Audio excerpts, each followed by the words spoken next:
Où va-t-on aujourd'hui? On va voir des cascades. D'accord. C'est à 30 km. Ouais. 1 heure. 1 heure, ouais. C'est dans la montagne. Allez, go.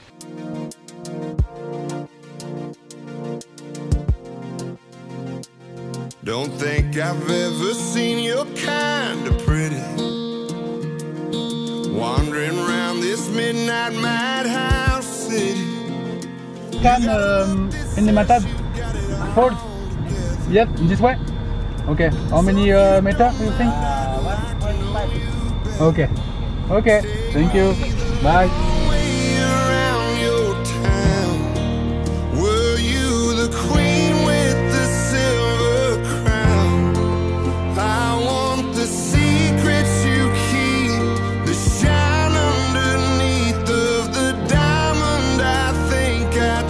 Un truc qui est génial ici aux Philippines, c'est qu'il n'y a quasiment jamais personne quand on fait une excursion.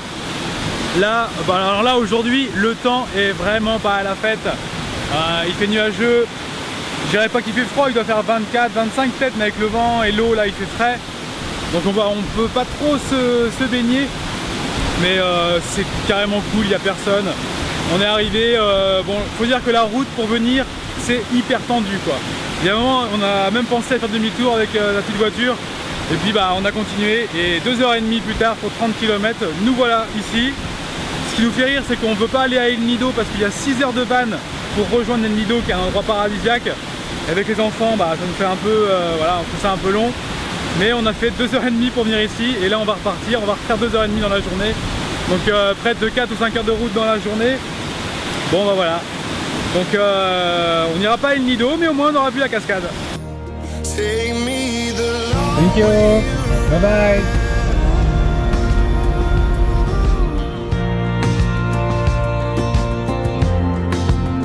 I'd love to see just where your daddy met your mama. You hand me down.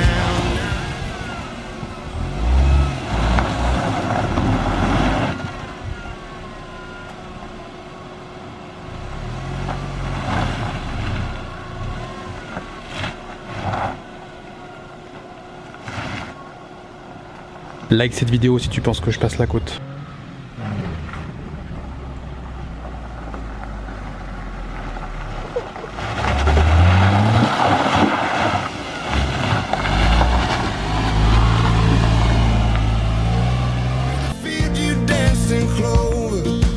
Après la grande cascade, eh bien, nous sommes juste à côté dans des rice. J'ai un anglais magnifique. Rice terrace. Bref, les rizières en terrasse. Et le soleil arrive, c'est cool. Et je vais te parler eh bien, de notre mode de transport, puisque nous avons loué une voiture ici. Et en fait ici il n'y a pas de siège auto. Et je me souviens la toute première fois qu'on avait parti en Asie, c'était donc il y a 4 ans, Arthur avait 18 mois. Et c'était à Bali. Et à Bali en fait, tu loues pas de voiture, tu prends un chauffeur à la journée dans un van. Ça coûte entre 30 et 50 euros par jour. Donc voilà, et tu montes à l'arrière du van et tu transportes là où tu veux, tout le temps, toute la journée. Et j'avais passé des heures et des heures sur internet pour voir, pour trouver un chauffeur avec siège auto. Parce que pour moi il était hors de question que Arthur en fait monte en voiture sans siège auto. Déjà qu'en France, pour moi c'est obligatoire forcément siège auto, enfin, c'est évident de toute façon, c'est voilà quoi. Et ici, du coup c'est pas les mêmes règles.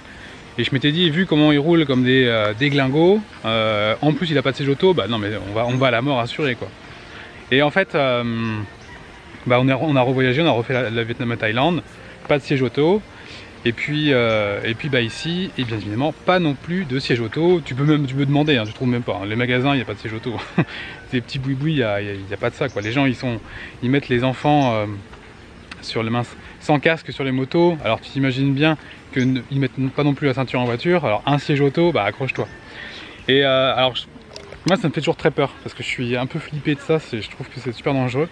Donc de toute façon c'est simple. C'est soit tu pars en voyage en Asie du Sud-Est avec tes enfants et il n'y a pas de siège auto, soit tu pars pas. Voilà, t'as pas le choix. Donc c'est dangereux. c'est clairement dangereux. Les garçons sont derrière, ils sont attachés. Constance est dans le Manduka derrière Amélie devant, donc pareil, ça c'est hyper dangereux. Mais le truc qui peut en fait... aujourd'hui, j'en fais plus trop un cas, on va dire.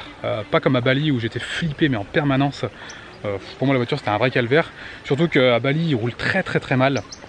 Mais en fait, il y a tellement de monde et ils ont un système différent de conduite. C'est-à-dire que déjà, tu roules rarement au-dessus de 50 et tout le monde fait attention. C'est-à-dire que, par exemple, à Bali au Vietnam, ils conduisent un peu pareil. C'est-à-dire que le gars, il peut traverser la route comme ça. Il arrive en moto de la droite et boum, il traverse la route sans regarder. Il regarde même pas s'il y a du monde à gauche ou à droite. Et en fait, c'est aux autres de faire attention.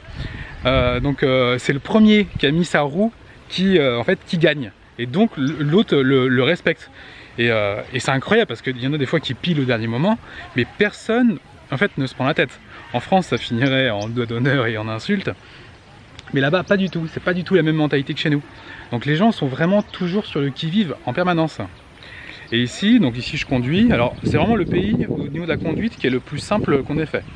Déjà, il n'y a pas grand monde sur les routes et les gens sont quand même plus civilisés que le Vietnam, que Bali, que l'Indonésie. Parce qu'ils font quand même attention. Ils déboulent pas de la route comme ça en faisant n'importe quoi. Ils se mettent pas à doubler à 3 de front de chaque côté. Au Vietnam, c'est la folie. On avait été à la baie d'Along. Il y a les vidéos sur YouTube. C'était il y a 2 ans. En bus, mais le bus, incroyable. 3 de front. Enfin 3 de côté. Il y en a 2 de front en train de doubler. L'autre à côté, il voit l'autre arriver en face. Il fait des appels de phare. Tu te dis, mais il va se rabattre ou pas? Parce qu'en fait, il n'y a même pas la place de se rabattre. C'est un truc de malade. Et donc ici, c'est quand même plus cool. Ils font plus attention, ils sont plus respectueux. J'ai envie de dire, ils sont plus civilisés sur la route tout court. Donc voilà, les enfants sont derrière. Et puis moi, je suis prudent. En fait, le mode fait qu'on est prudent parce que les gens ici vivent sur la route. Moi, j'ai récupéré mon Gaspard parce que c'est pas évident de marcher ici. Il a beaucoup plu ces 2 derniers jours. Et en marchant avec mes claquettes, avec mes tongs, ça a clé aussi dans mon dos, le béco, le blanc intérieur du béco tout neuf, est devenu un peu plus marron. Donc tant pis, c'est fait maintenant. Mais je n'ai pas fait attention et je suis plein de terre. Bon. Donc voilà, ce que je disais sur la route, ouais, c'est dangereux, c'est clair. Après ici, il faut savoir que les Philippins, comme d'autres pays d'Asie, ils vivent sur la route. C'est-à-dire que la route fait partie de leur vie. Ils vont faire sécher des noix de coco, ils vont faire sécher du riz, c'est-à-dire que vu que la route elle est chaude, elle est noire, ça tape fort. Donc pour faire sécher le riz, sur une sorte de bâche, de drap, ils mettent le riz au sol et ils mettent des pierres pour pas que les voitures roulent dessus. Enfin, tu vois, ça serait impensable en France, mais la route fait partie de leur vie. Les animaux, pareil, s'allongent sur la route, les chiens sont sur le bord de la route. Donc du coup, tu peux pas rouler vite. Tu es toujours obligé de faire attention, donc tu roules à 40. Donc oui, choc frontal à 40. Quand tu vas me dire choc frontal à 40 avec ou sans ceinture, je sais pas si il resterait grand monde. Mais tous les gens sont vigilants et bien plus qu'en France. Ce qui fait qu'au final, voilà, j'ai pas trop peur. 2 premiers jours, j'étais bien flippé. Et puis, c'est comme tout, ton cerveau, une fois qu'il s'habitue, il voit plus le danger ou tu vois, il voit plus le truc dangereux. Donc du coup, pour que ça devienne une normalité, c'est totalement anti-rationnel. Mais c'est une façon en fait de penser qu'on a tous, comme les Philippins. Pour eux, être à 4 sur une moto avec 3 enfants en bas âge sans casque, pour eux c'est la normalité. Donc voilà pour notre tour d'expérience sur les Philippines en voiture. Donc c'est dangereux quand même, hein. Après on se rassure comme on peut, mais bon voilà, chacun est libre ensuite de faire comme il l'entend, voilà, de venir voyager des enfants ici ou non. Alors je sais qu'il y en a qui nous suivent, mais je sais pas pourquoi, qui nous aiment pas. Et je vois beaucoup ça sur d'autres comptes. Et c'est vrai que notre compte aujourd'hui, ouais, on commence un petit peu à grossir. On est à 13 000 je crois sur Insta, on est plus de 20 000 sur YouTube, plus de 25 000 sur Facebook. Donc ça commence à faire un petit peu du monde. Et dedans, tout le monde en fait ne nous suit pas parce qu'ils nous aiment bien. Il y en a qui nous suivent, je sais pas pourquoi d'ailleurs, les gens vous nous suivez. Et depuis qu'on est aux Philippines, on a beaucoup de commentaires négatifs, je crois qu'on n'en a jamais eu autant. Donc là je sais que, voilà, pas de siège auto en voiture, vous allez nous tomber dessus. Donc on a décidé avec Amélie maintenant de bannir, parce que c'est, en fait ça pompe l'énergie à vrai dire. On bannit assez rarement, sauf quand c'est toujours les mêmes qui reviennent commenter négativement. Ça arrive qu'on bannisse. Donc là maintenant, si c'est pour commenter en négatif, c'est pas la peine. Nous en fait on lit les commentaires. Ça nous atteint parce qu'on est des humains. Même si ça nous glisse un peu dessus, on s'en fout, des fois ça nous fait rire. Mais en fait à force d'en lire, c'est à force d'en lire tout le temps. En fait on en parle, on dit non mais lui, n'importe quoi, il a rien compris. Donc c'est pas grave, nous on cherche pas à être des modèles, nous on vit notre vie. Maintenant on s'ouvre plus qu'avant, mais Famille Épanouie c'est pas une chaîne de divertissement, c'est pas une chaîne de vlog. Des chaînes de vlog il y en a beaucoup maintenant en France, des chaînes de vlog d'ailleurs qui ont démarré après nous et puis qui ont 60 voire 100 000 abonnés maintenant. En fait c'est comme le modèle américain, ça marche beaucoup, donc les gens font des vidéos tous les jours pour raconter leur vie, donc c'est du divertissement. Au lieu de regarder une série, eh ben, on regarde ces vlogs et on se rapproche des gens qui nous ressemblent le plus, voilà. Et nous c'est pas ça, nous c'est du conseil, voilà, ce sont des ressources en parentalité positive, enfin, tu vois, tout ce qu'on connaît, maternage proximal, l'alimentation, mais ce n'est pas une chaîne de divertissement. Donc voilà, tu vois, ce genre de vidéo aujourd'hui, on ne l'aurait pas fait il y a quelques années, parce que là aujourd'hui je raconte rien, je raconte juste, oula, je tombe, je raconte juste notre retour d'expérience aux Philippines. Donc voilà, on le fait pour s'ouvrir un petit peu plus parce qu'on sait que ça intéresse, mais ne nous voyez pas comme du divertissement. C'est pas la peine de commenter en négatif, j'ai envie de dire, on fait ce qu'on veut, c'est pas parce que vous allez commenter, que vous allez vous plaindre, qu'on doit écouter nos abonnés.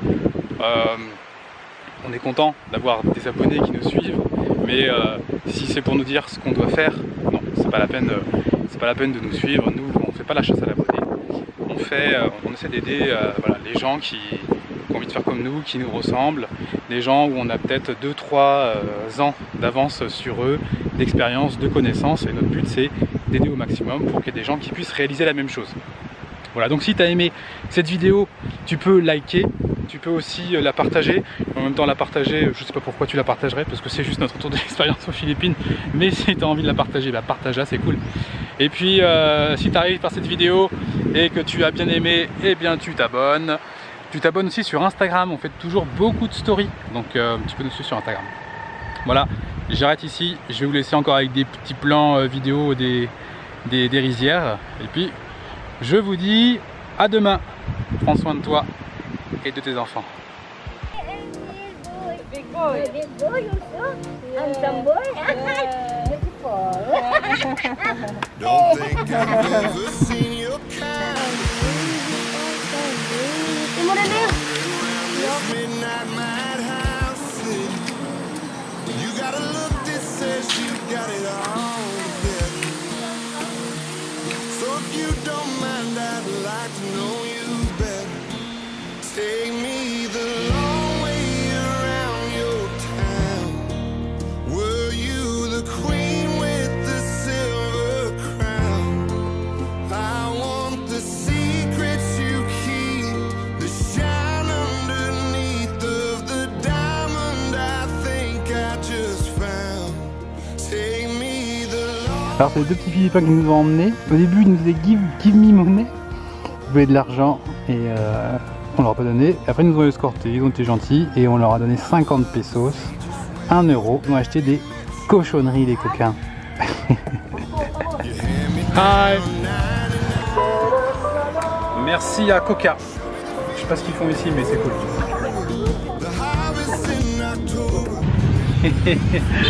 Fin de journée ici, Gaspard vient de se réveiller. Nous allons nous balader dans un petit marché pour acheter des fruits et quelques tomates parce qu'on n'a pas de cuisine dans la chambre où on est, donc on achète au moins des fruits.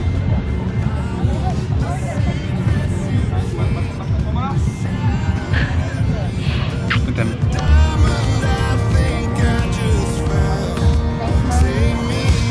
Choix des plats.